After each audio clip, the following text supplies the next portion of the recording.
Isang taxi ang inabandona ng driver nito sa Caloocan at ayon po sa mga polis, posibleng isa itong modus kung saan tinatangay ng driver ang boundary at sadyang iniiwan ang taxi para palabasing nanakawan siya. Balitang hatid ni Bam Alegre. Naalarma ang mga pulis matapos i-report na may abandonadong sasakyan sa barangay 110 sa Caloocan pasado alas 3 ng madaling araw.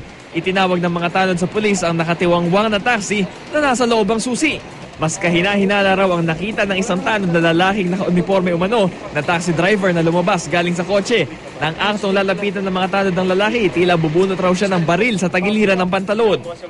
May nakita po kaming naka-uniform na taxi driver, lalaki. Tapos parang nagkatitigan po kami sa kanto eh. Parang nagbubunot po siya ng baril. Hinabol ang lalaki pero nakawala raw ito. Wala namang anumang mahalagang na-recover sa loob ng taxi. Ayon sa mga pulis, posible raw isa itong kaso ng lost boundary kung saan iniiwan ng driver ang pinapasadang taxi para magmukhang nanakawan.